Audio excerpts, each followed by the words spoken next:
प्रिया, काय झालं? लागला का फोन यांना? हो, लागला. मग काय म्हणाले? नाही मंजिरी, त्याचा फोन त्याने नाही उचलला. प्रिया, प्रिया काय झालंय? तू खूप टेन्शन मध्ये दिसतेस. प्लीज, हे बघ, ते नीट आहेत ना? त्यांची तब्येत ठीक आहे ना? काय झालंय मला प्लीज सांग. नाही, तो तो व्यवस्थित आहे. मंजिरी, सत्यजितचा फोन अनघा राजेंनी उचलला होता.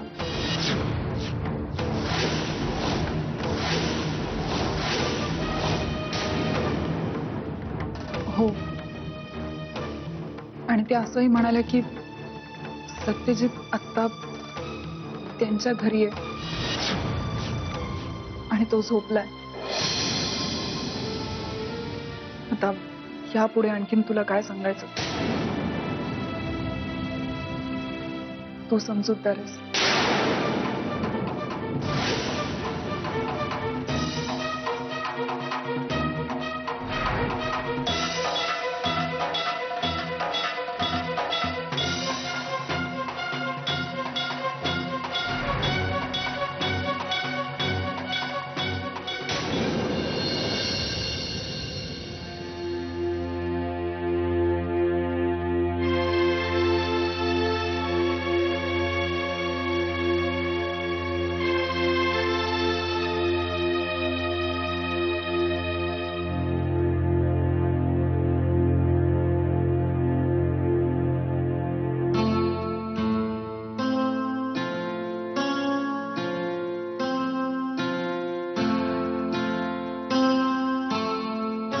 Good morning.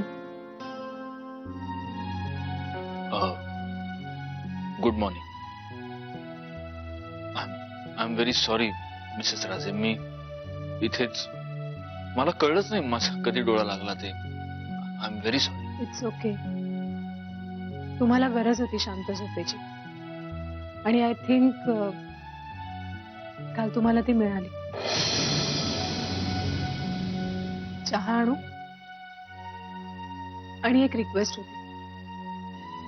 मला मला प्लीज मिसेस राजे नका म्हणू, अनघाच म्हण. कसं आहे, उगाच नावांचं कन्फ्युजन नको. आणि शिवाय काल रात्री नंतर आपण मित्र आहोत एवढं तर होऊ शकते, हो ना? नाही सॉरी, म्हणजे काल रात्रीसाठी सॉरी. हे मित्र मैत्री या सगळ्या गोष्टींवर आता विश्वासच उरला नाही माझा. नकोच ते. सत्यजित, काय झालंय सांगशील?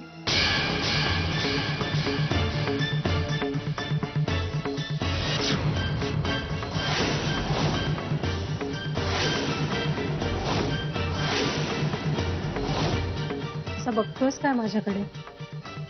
हे बघ, मी एखाद्याला मित्र मानलं की मित्र मानते आणि मला माझी मैत्री जपता येते. सांग काय झालं? नाही, नको. मी काल म्हटलं ना अनघा, आपलं ओझं दुसऱ्याच्या खांद्यावर टाकलं ना, भार तात्पुरता हलका होतो, कायमचा नाही. मी तुला या सगळ्या गोष्टी सांगणार, तुला या सगळ्यात इन्व्हॉल्व करून घेणार, माझ्या दुःखाचं तुझ्यासमोर प्रदर्शन मांडणार, नकोच ना ते. उलट आपल्यात जर चांगली निकोप मैत्री होत असेल तर ती तशीच राहते. आणि काल रात्रीसाठी पुन्हा एकदा थँक्स. थँक्यू म्हणून त्या क्षणाची किंमत कमी नको रे करूस. हे मग तुला आत्ता नसेल बोलायचं, नको बोलूस. पण समजा कधी बोलावंसं वाटलं किंवा काहीही न बोलता नुसतं शांतपणे येऊन बसावंसं वाटलं तरी मी आहे, हे लक्षात ठेव. लक्षात ठेवीन.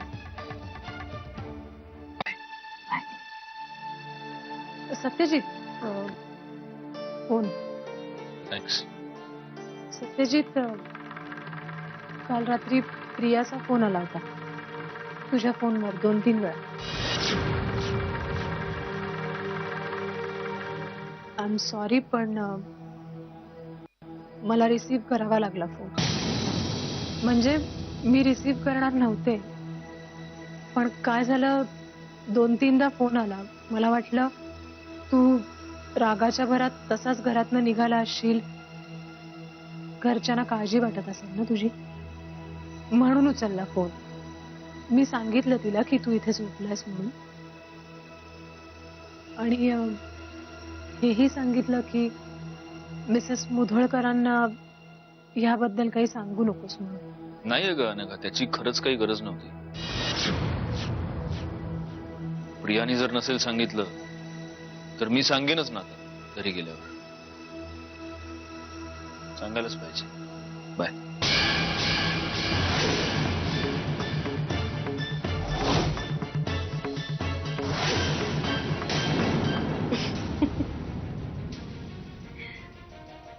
म्हणजे आता अनघा राजेंनी किल्ला सर केला. Netra shut up. Priya darling, माझ्यावरती चढून काय कप कप. हे बघ, या धोक्याची कल्पना मी तुला फार पूर्वीच दिली होती. पण काय करणार, ओव्हर कॉन्फिडन्स. तुझ्या अंगात जो ओव्हर कॉन्फिडन्स आहे ना, तोच नडलाय तुला. अशी काय वेळ आले माझ्यावर? असं असं झालंय तरी काय? सत्यजित रात्रभर अनघा सोबत होता, मग याचा अर्थ असा होत नाही की त्यांचं अफेअर सुरू झालं. पण सुरू होऊ शकतं ना. एका सुंदर बाईच्या, खास करून विधवा बाईच्या प्रेमात पडायला कितीचा वेळ लागतो कनवाळू माणसांना. आणि आपले सत्यजित दादा किती कनवाळू आहेत माहिती आहे ना तुला. नेत्रा बास. सिंपती ग.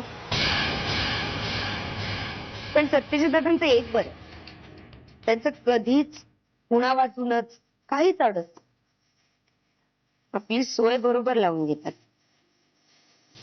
बघ ना, मंजिरी वहिनींकडनं त्यांना सुंदरशी गोड मुलगी मिळाली. फावल्या वेळात दुःख झालं तर आधार द्यायला आता अनघा राजे आहे. पण तू काय, त्यांना जे हवंय ते खैरात म्हणून वाटायलाच बसली होतीस ना.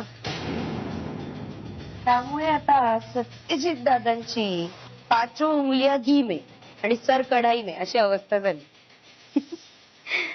मला नाही वाटत आता एखाद्या पाय पुसण्यापेक्षा जास्ती किंमत असेल तुला. नेत्रा पास झाला आता. गप्प बस, नाही तर जीव घेईन तुझा. प्रियादान, सोना, माझा जीव घेऊन काय होणार? गप. सोना, ऐक ग, माझा जीव घेऊन काय होणार आहे, काय मिळणार आहे? उलट एक चांगला फ्रेंड, फिलॉसॉफर, गाईड गमवूनच बसशील. आणि मला मान्य आहे की माझे सल्ले कानाला गोड वाटत नाहीत, पण ते योग्य असतात आणि तेच जास्ती महत्वाचं. तू सुंदर आहेस, पण ती अनघा राजे सौंदर्याची खाण नसली तरी बरी आहे दिसायला. आणि सगळ्यात महत्त्वाचं म्हणजे प्रचंड पैसा आहे तिच्याकडे. Deadly combination. सुंदर एकटी बाई आणि प्रचंड पैसा, कुठलाही पुरुष तिकडेच वळणार.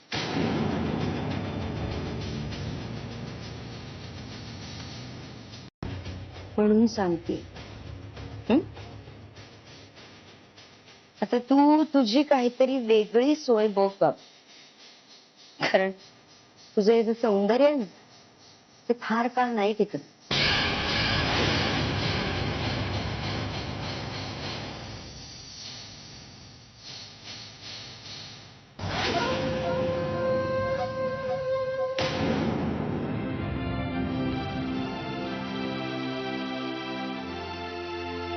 चला आता दुधाबरोबर हे लाडू संपायचे 2 तरी.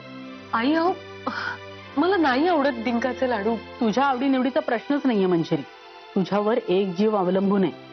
तुझं पोट भरणं जास्त गरजेचं. चल चल चल संप. हो आई पण पण नाही आणि बीण नाही. अगं हे लाडू पौष्टिक असतात, बाळंतिणींनी खायचे असतात. घे घे घे, एवढे 2च, फार नाही 2. आई सत्या इकडे ये. खोलीत नंतर जा, तू आधी इकडे ये.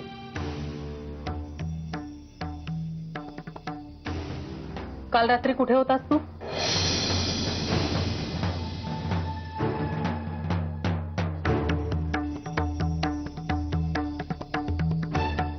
प्रियानं सांगितलं नाही का तुला? माझ्या प्रश्नाचं उत्तर दे सत्या. अनघाकडे होतो.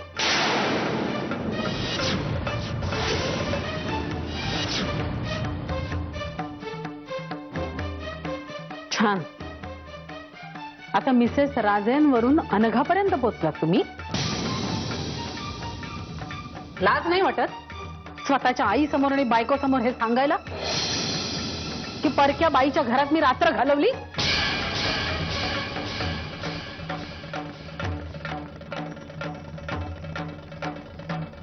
मला लाज वाटावी असं मी काहीच केलेलं नाही आहे.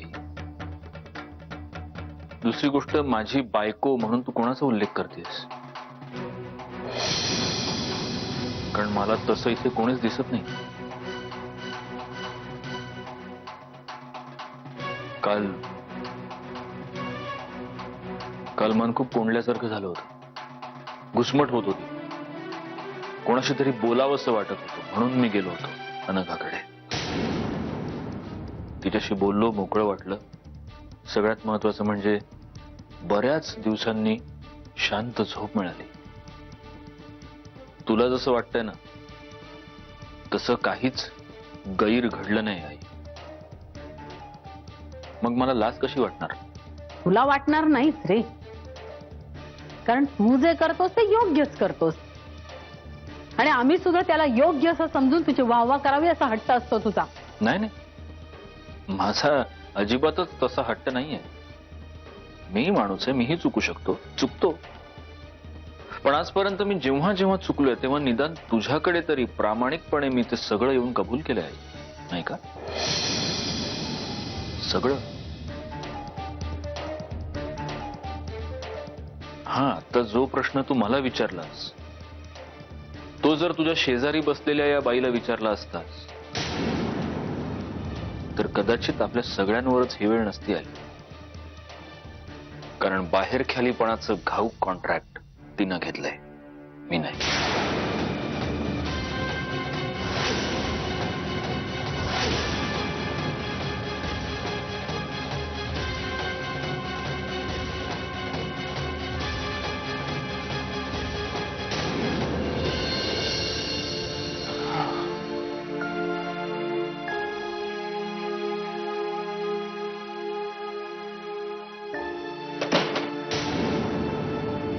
कुठे होतास तू रात्रभर? मी तुला फोन केला तेव्हा अनघाने फोन उचलला तुझा. म्हणजे तू तिच्याकडे होतास? काय करत होतास तिकडे? सत्यजित, मी तुझ्याशी बोलतेय, तुला प्रश्न विचारतेय, बोल काहीतरी. Priya, get out. Get out काय गेट आउट? मी काय तुला घरातलं पाय पुसणं वाटले? मी तुला प्रश्न विचारलेत आणि त्याची उत्तर हवीत मला, आत्ताच्या आत्ता. तुला मराठीत सांगू का? चालती हो. कुठेही जाणार नाहीये मी आणि तुलाही जाऊ देणार नाही. दरवेळी सगळं तुझ्या मर्जीप्रमाणे नाही होऊ शकत. सत्यजित, तू माझ्या बरोबर जे क्षण घालवलेस ना ते सोयीस्करपणे म्हणशील तुझ्या हातून घडलेली चूक आहे म्हणून. मग काल रात्री काय अनघा बरोबर तीच चूक करायला गेला होतास तू? प्रिया, मी तुझ्या या सगळ्या प्रश्नांची उत्तरं का द्यायची? बायको आहेस का माझी? मग कोण आहे मी? सांग ना. काय हक्क, काय अधिकार आहेत माझे? सांगून टाक एकदाच. पण एक गोष्ट लक्षात ठेव, जर मी जाऊन मंजिरी समोर तोंड उघडलं ना, जर तिला सांगितलं की आपले काय संबंध आहेत आणि त्या रात्री आपल्यामध्ये काय घडलं, तर तुझा हा जो सत्यवादीपणाचा मुखवटा आहे ना तो एका झटक्यात गळून पडेल.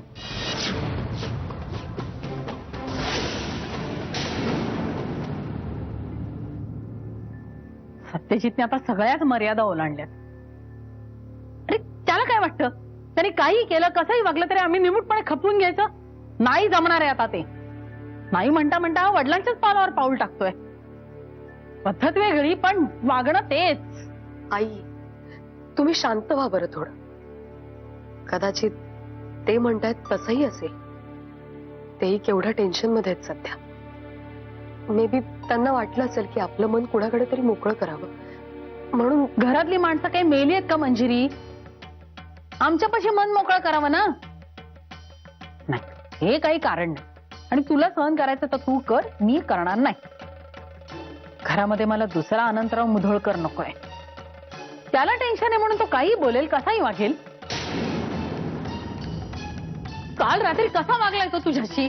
आई, कुठल्या मातीची बनलीस तू मंजिरी? तुला काही कळतं की नाही? कालची अख्खी रात्र, कळतंय का? अख्खी रात्र त्याने घराबाहेर काढलीये. कोणत्या अनघा राजेच्या घरी. आई, आई, त्यांचा माझ्यावर नसला तरी माझा त्यांच्यावर पूर्ण विश्वास आहे. ते माझ्याशी कधीही प्रतारणा नाही करणार. मग काही होऊ. अगं तू हॅलो. अरे सुहास, ये ना, बैस ना. बस बस. हो. कशात मावशी? मी छान. तू कसा आहेस? मस्त मजेत. सुहास तू बस, मी तुझ्यासाठी चहा आणि नाश्ता घेऊन येते. अगं तू बस त्याच्या बरोबर बोलत. मी घेऊन येते चहा नाश्ता आणि तुझाही नाश्ता घेऊन येते. डिंकाचा लाडू मगाशी खाल्ला नाहीये. अहो आई नको, मला नको, तुम्ही सुहास साठी आणा. मी ऐकणार नाहीये अजिबात. मी घेऊन येणार आहे आणि तुला तो खावा लागणार. सुहास, तू आहेस ना माझ्या बरोबर? हो हो, म्हणजे हिच्याशी भांडाय ना, मग तर मी हमखास तुमच्या सोबत आहे. बघ ना, अरे खातच नाही, जबरदस्तीने भरवायला लागतं हिला. हो ना. डोंट वरी मावशी, तुम्ही नाश्ता घेऊन या. आणि आता खाल्ला नाही ना तर आपण दोघांनी मिळून तिच्या तोंडात कोंबूया. सुहास, नाही नाही, नाश्ता केला पाहिजे. मी आणते. नाश्ता करायचा. काय, कशी आहेस? बस हो. बस बस. कशी आहेस तू? आणि माझी प्रिन्सेस कशी आहे? ती काय मजेत आहे. दिवसभर झोपून काढते आणि रात्रभर मला जागवते. त्यामुळे ती मजेत असली तरी मला मात्र ऍसिडिटीचा त्रास होणार आहे. तो झाला तरी चालेल, पण माझ्या प्रिन्सेसला काही त्रास होता का मला सांगून ठेवतोय. हा सुहास मामा तिच्या सोबत आहे, लक्षात ठेव. अरे हो रे बाबा, समजलं मला. आणि मी गंमत करते, मी सुद्धा ठीक आहे. खोटं बोलतेस ना माझ्याशी?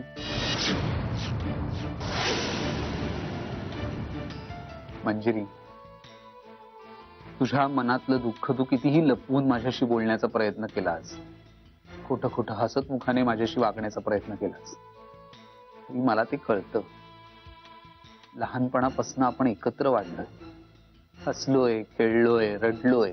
पडणाऱ्या पहिल्या पावसापासून नको नको वाटणाऱ्या त्या परीक्षेच्या निकालापर्यंत प्रत्येक क्षण आपण एकत्र अनुभवलाय. रक्ताच्या नात्याने नसलो भाऊ मी तुझा, तरी तू जो राखीचा धागा बांधायचीस ना मला, त्या धाग्याचा, त्या नात्याचा अर्थ कळतो मला. अगदी व्यवस्थित कळतो. मला सांग, मी तुला काही मदत करू शकतो का? मी बोलू भाऊजींशी? सुहास, खर तर तू मला विचारलंस हाच तुझ्या मनाचा मोठेपणा झाला. पण आता काहीच घडू शकणार नाही रे. हे बघ, मी जे तुला सांगते तेच मी बाबांनाही सांगितलंय. तू यात अजिबात पडू नकोस. तुला शपथ आहे माझी. प्लीज. प्रिया कुठे? चल कुठे? चल, मंजिरीला सांगायचं ना तुला सगळं. बाहेर बसले की चल. गप्पा बस. चल. सत्यजित, चल. सत्यजित काय करतोय? हे बघ, तुला महागात पडेल. सत्यजित सोड मला. सत्यजित. मस्त आहेत पोहे. आवडले ना? बरं, मंजिरीच्या काकू काय म्हणताय? First class. आता काय, शिवराज काका पण परत आले इंदोरवर ना, त्यामुळे काही प्रॉब्लेमच नाहीये. राजा राणीचा उत्तम संसार चाललेला आहे. मी जातो मध्ये मध्ये कधी कधी थोड्या. सुहास पण आलाय आता, तर बोलच प्रिया. त्या काय चालवलंय ते? काय नाही, प्रियाला आपल्या सगळ्यांशी काहीतरी बोलायचं. बोल. आता तू हिच्या मागे का लागलाय? अगं मागे कुठे लागलोय? प्रियाला आपल्या सगळ्यांशी काहीतरी बोलायचंय. बोल.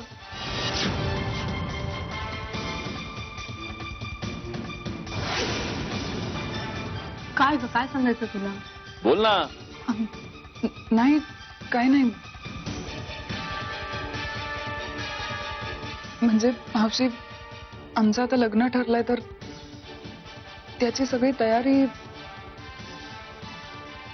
लवकरात लवकर करायला पाहिजे. एवढंच म्हणाले तर मग एवढा चिडला तो माझा. दर वेळी असाच अपमान करतो माझा मावशी.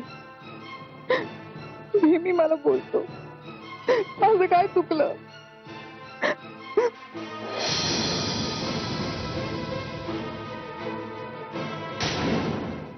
मधुरा, माझं पाकिट आणि रुमाल कुठे आहे? मधुरा, मी एवढा आवाज देतो, मला रुमाल हवाय. आणि काय झालं तुला?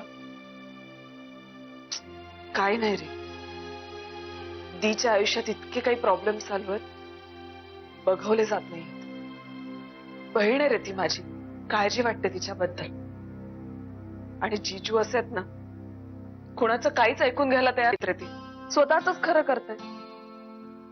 अशाने त्यांच्या जवळची, त्यांच्या मायेची माणसं तोडतायत जीजू, हे कसं कळत नाहीये त्यांना. त्याला जर एवढं कळलं असतं तर आणखीन काय हवं होतं?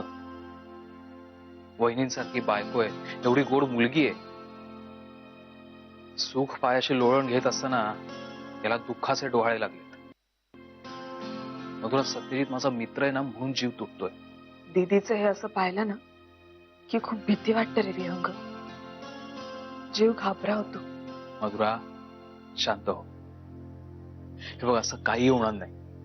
आपण सगळे आहोत ना वहिनींच्या सोबत. हा, आणि तू एवढी धीट आहेस. सत्यजित बाकी कुणाला नाही, तुला नक्कीच घाबरेल.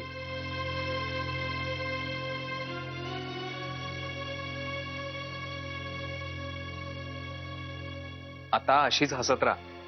मला खात्री आहे लवकरच सगळं काही व्यवस्थित होईल. व्हावं. पण विहंग, माझी पक्की खात्री आहे की या सगळ्या मागे त्या प्रियाचाच हात आहे. नाही मधुरा, यावेळी सगळा दोष त्या आशिषचा आहे. आशिष? कशावरून? कशावरून म्हणजे?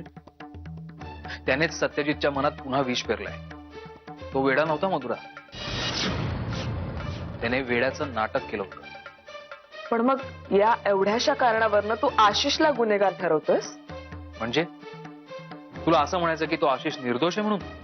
नाही नाही, असं मला अजिबातच म्हणायचं नाहीये. पण प्रियालाही तू काही इतकं इनोसंट समजू नकोस. कशावरून प्रियाचं आणि त्या आशिषचं साटलोटत असेल? ती दोघं एकत्र येऊन काहीही करू शकतात. प्रिया काय लायकीची मुलगी आहे हे तुला सुद्धा माहिती आहे आणि मला सुद्धा.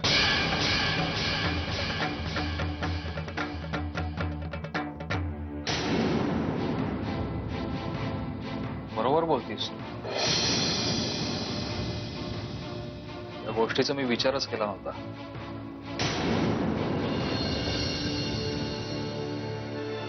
प्रिया, मला आता खरंच सांग, तुझं आणि भाऊजींचं नेमकं काय चाललं होतं? अरे कुठे काय, आम्ही आपल्या लग्नाबद्दलच तर बोलत होतो. आणखी काय बोलणार? या इतकं पण मला कमी लेखू नकोस ग. म्हणजे मी तुझ्यावर प्रेम करतो ते कुणाला दाखवण्यासाठी करत नाही, मनापासून करतो. त्यामुळे तू केव्हा खरं बोलतेस केव्हा खोटं बोलतेस एवढं समजतं मला. सांग सुहास, बोल. माझी ना आज खात्री पटली. तू खरंच माझ्यावर मनापासून प्रेम करतोस आणि मीच भांडत राहते तुझ्याशी. प्रिया, त्या मागच्या भांडणांविषयी माझी काहीही तक्रार नाहीये. आता आपला कुठला विषय चाललाय? तू एवढं प्रेम का करतोस माझं? असं काय माझ्या? कदाचित ते तुलाही माहित नाहीये, मलाही माहित नाहीये, पण आवडतेस तुला. बस. I love you. पण आता मला सांग की तुझं आणि भाऊजींचं कशावरून भांडण चालू होतं? सुहास, आमच्यात थोडेसे वाद झाले आणि त्याचं कारण मंजिरीच होती. मंजिरी? हो. अरे मी तिच्या बाजूने काहीतरी सांगायला गेले सत्यजितला, तर तो माझ्यावरच चिडला, रागावला, वैतागला. सुहास, मी पुन्हा एकदा सांगते तुला, मला माहितीये, पण हे प्लीज सिरियसली घे. मला या घरातून बाहेर काढत, मला नाही राहायचं इथे. आपण आपल्या लग्नाची तारीख लवकरात लवकर फिक्स करूया प्लीज. तसे माझ्या हातात आता काहीच नाही. जे काही आहे ते मावशी आणि सत्यजितच ठरवणार आहेत. सुहास, तू बोलून घे ना त्यांच्याशी प्लीज. अगं नकोच वेळ लावूया. मी केव्हापासून सांगतोय आपण रजिस्टर लग्न करूया. आपण यांनाच ते लग्न थाटामाटात उरकायचंय. सांग बघू, मी केव्हापासून सांगतोय आपण रजिस्टर लग्न करूया म्हणून. अजूनही मी पुण्याला जातो, मावशी बोलून घेतो, एखादा चांगला दिवस बघूया आणि कोर्ट मॅरेज करून घेऊया. कोणाला काय वाटेल, कोण काय म्हणेल, आय डोंट केअर. प्रिया, मला तुझ्या फिलिंग्स, तुझा आनंद जास्त महत्वाचा आहे. आणि अजून एक गोष्ट, आता ना सारखं रडणं बंद कर. सारखे नळ चालू नको डोळ्यातले. चल, आपण कुठेतरी छान भटकून येऊया.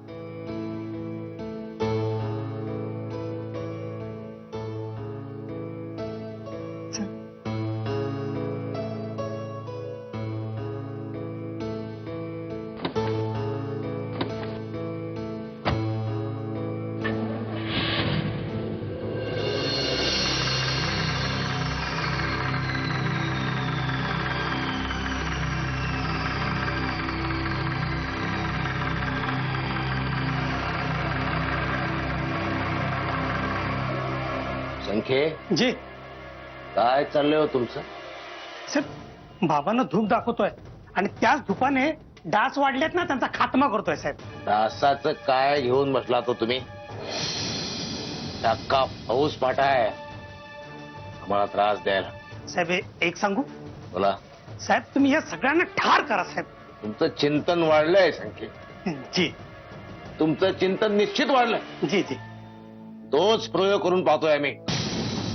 आमचा शत्रू नंबर 1 सत्यजित मुधोळकर, त्याचा पार्टनर गोरा गोमटा व्यंग भोसले आणि मोतीवाल्या बाई. साहेब, एक सांगू? साहेब, एवढ्या लोकांना मारायचं म्हणजे खूप वेळ लागेल साहेब. निदान वर्षभर तरी. इथं मात्र तुमचं चिंतन कमी पडत असेल. तुम्ही तांबडे बाबा आणि युद्धनीती हा ग्रंथ वाचलेला दिसत नाही. त्यात खंड 2 परिशिष्ट 13 परिच्छेद 3 मध्ये लिहिलंय, सायकलची रांग असते ना, सायकल स्टँड, त्यातल्या फक्त पहिल्या सायकलला एक असा हलकेच धक्का द्यायचा. बाकी सगळ्या सायकली आपोआप पडतात. कष्ट घ्यायचे फक्त पहिल्या सायकलसाठी, बाकीच्या सायकलसाठी नाही. चप चप चप चप चप पडतात. तर सायकल काढायची बाजूला, तिथं माणूस उभा करायचा. म्हणजे एका माणसाला धक्का दिला की बाकी माणसं धाड धाड धाड धाड कोसळलीच पाहिजे. वाट बघायची फक्त निवांत सायकल स्टँडची आणि योग्य सायकलची. संकेत, तुमच्या माहितीसाठी सांगतो, या ग्रंथात एक स्फूर्ती गीत आहे. अगदी साधेच आहे प्रसंगाला. एक धक्का देकर देखो, एक धक्का देकर देखो, फिर देखो होता कैसे खो खो. एक धक्का दे दो बाबा, ओ मेरे बाबा, एक धक्का दे दो बाबा, दे दो बाबा. धक्का.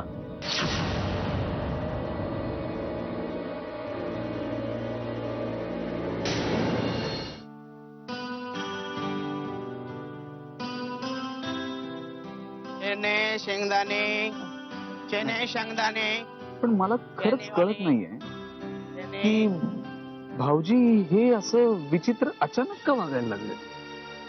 म्हणजे ते रागीट डोक्याचे आहेत, तापट आहेत, हे सगळं मी ऐकून होतो, पण हे जरा विचित्र वागणं त्यांचं अतिच होत आहे.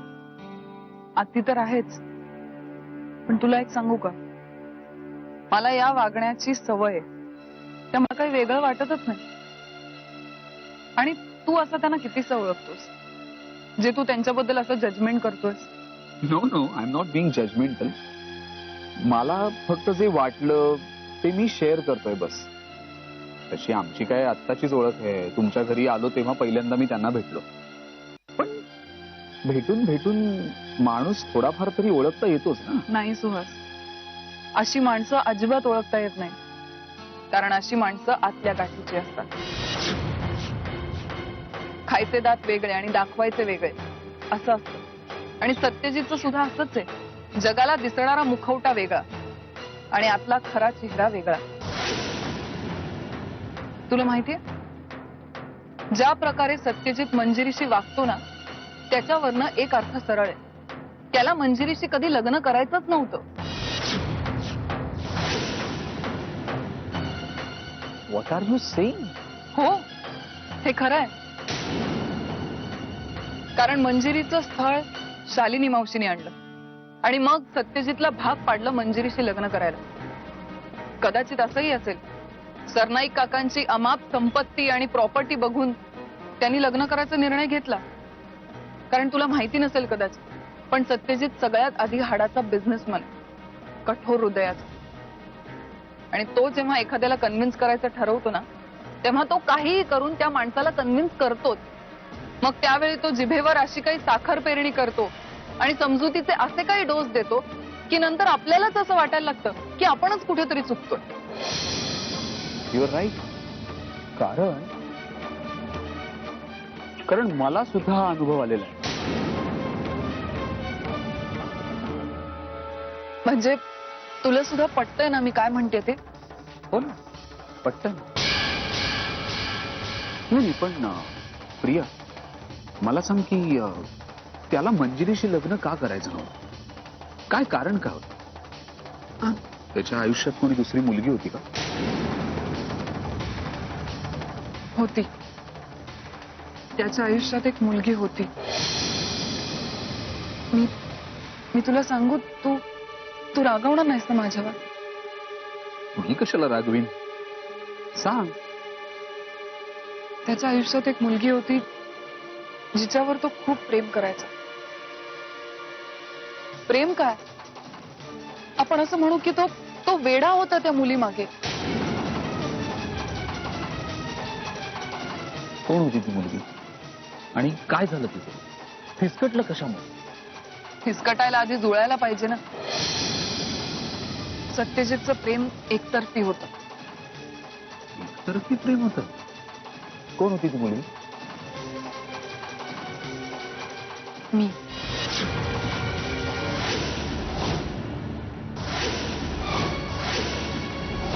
प्रिया, काय बोलतेस तू? तू आवडायचीस त्यांना? पण मला तो कधीच आवडला नाही. सुहास, आता विषय निघालाय तर मी सगळंच सांगते तुला. तुला माहितीच आहे, 3 वर्षापूर्वी माझी आई गेल्यानंतर शालिनी मावशी मला या घरात घेऊन आली.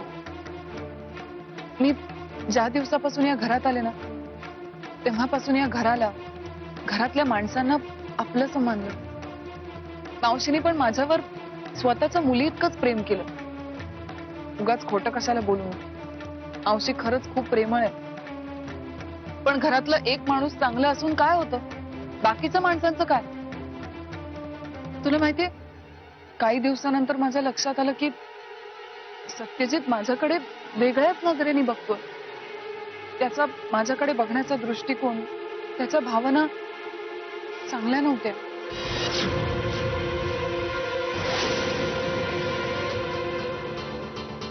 नाही, मला माहितीये त्यावेळेला तुझा खूप कोणमारा झाला असेल. No, I can understand. Suhas, त्याने कितीतरी वेळा या गोष्टीची जाणीव करून द्यायचा प्रयत्न केला मला. अरे अगदी लग्नाच्या दिवशी जेव्हा तो कोल्हापूरहून पुण्याला जायला निघाला होता, त्याच्या आदल्या दिवशीपर्यंत तो मला कन्व्हिन्स करायचा प्रयत्न करत होता की मी त्याला हो म्हणावं. आणि तू त्यांना कधीच प्रतिसाद दिला नाहीस? अरे मी प्रतिसाद कसा देणार? मी तुला सांगितलं ना, मी त्या नजरेने त्याच्याकडे कधी बघितलंच नाही. तसा विचारच नाही आला माझ्या डोक्यात कधी. मग मी काय करणार? नाही, आय एम सॉरी. म्हणजे मी तुझ्यावर अविश्वास दाखवून तुला असं काहीच विचारायला नको. नाही सुहास, चूक तुझी नाहीये. तुझ्या मनात एक प्रश्न आला तो तू विचारलास. ह्या सगळ्यात चूक सत्यजितची आहे. आणि तो हे कधीच मान्य करणार नाही. आणि मग तरीही सत्यजितचं मंजिरी बरोबर लग्न झालं. लग्न तर झालंच, पण तो मला मनापासून कधीही विसरू शकला नाही. आणि याच गोष्टीचं फ्रस्ट्रेशन, मी दिलेल्या नकाराचं फ्रस्ट्रेशन तो सतत मंजिरीवर काढत राहिला काय अजूनही काढतो. आणि फक्त तिच्यावरच नाही, ही गोष्ट कितीतरी वेळा त्यांनी मलाही बोलून दाखवली. हे जे तो माझ्याशी वागतो ना, तोडून बोलतो, चिडचिड करतो, ह्या सगळ्याचं कारण तेच आहे. जे त्याला हवं होतं ते त्याला कधी मिळालंच नाही, म्हणून त्याचा जळफळाट होतो. पण प्रिया, तू हे सगळं मला आधी का नाही सांगितलंस? सुहास, सगळं करून सावरून नामा निराळ्या होण्यात तरबेज येतो. आणि मला माझं रडगाणं तुझ्यासमोर नव्हतं ऐकवायचं. तू मला काय विचारलं होतंस? माझ्या आयुष्यात तुझ्या आधी कधी कोणी होतं का? माझं उत्तर अजूनही तेच आहे, नव्हतं. प्रिया, अगं सुहास, माझ्या आयुष्यातली तुझी जी जागा आहे ती मी याआधी कधी कोणाला दिली नव्हती. सत्यजितने ती मिळवण्याचा खूप प्रयत्न केला, पण मी ती त्याला नाही दिली. आणि हीच गोष्ट सलते त्याला. पण सत्यजितचं आणि मंजिरीचं लग्न झाल्यानंतर मला मंजिरीबद्दल खूप वाईट वाटतं. मला तिची गुन्हेगार असल्यासारखं वाटतं. कारण मी दिलेल्या नकाराचं फ्रस्ट्रेशन तो तिच्यावर काढतो, माझ्यावरही काढतो. पण मी जाऊ दे, असू दे म्हणून सोडून देते. अरे पण तिची बिचाऱ्याची काय चूक आहे? तिने हे सगळं का सहन करायचं? मला तिची अवस्था नाही पाहवत आता. आणि म्हणून मी तुला सांगते, विनवण्या करून सांगते की प्लीज लवकर मला या घरातून घेऊन चल. मी आता नाही राहू शकत इथे. म्हणून मी एंगेजमेंट साठी सुद्धा एवढी घाई केली आणि आता लग्नासाठी सुद्धा करते. सुहास, प्लीज प्लीज घेऊन चल. कारण जशी लग्नाची तारीख लांबेल ना, सत्यजित माझं जगणं आणखीन आणखीन कठीण करेल. सुहास, प्लीज ऐक माझं, प्लीज.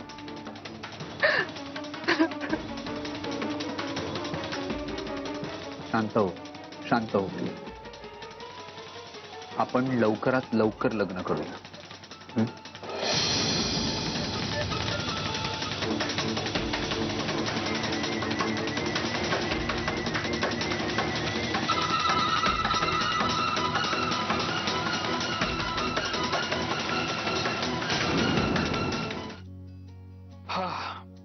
चला स्वीट हार्ट, मी ऑफिसला जाऊन येतो.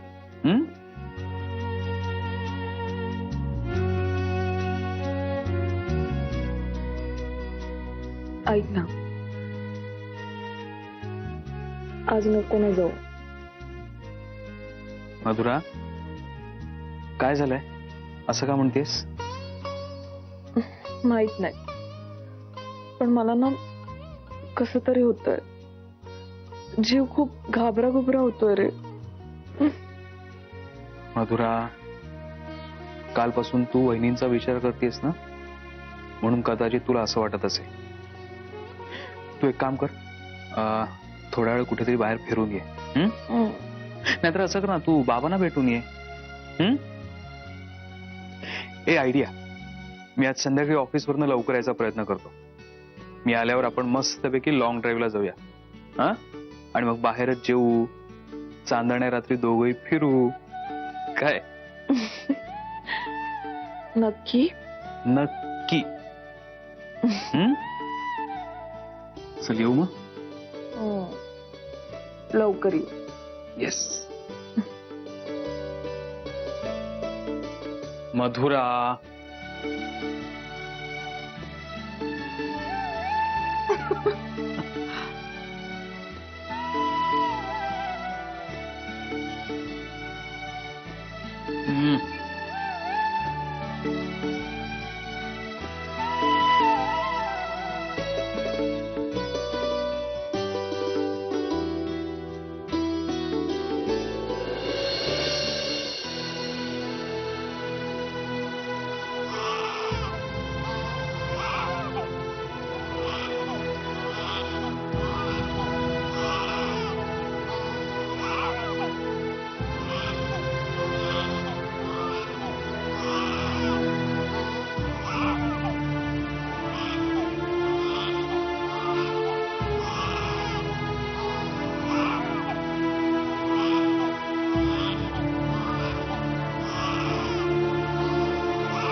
का झालं? भूक लागली का? या.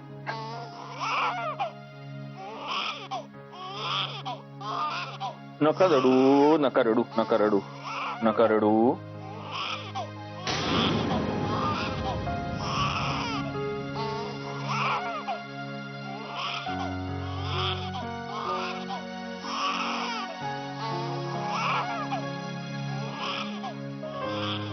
नाही नाही.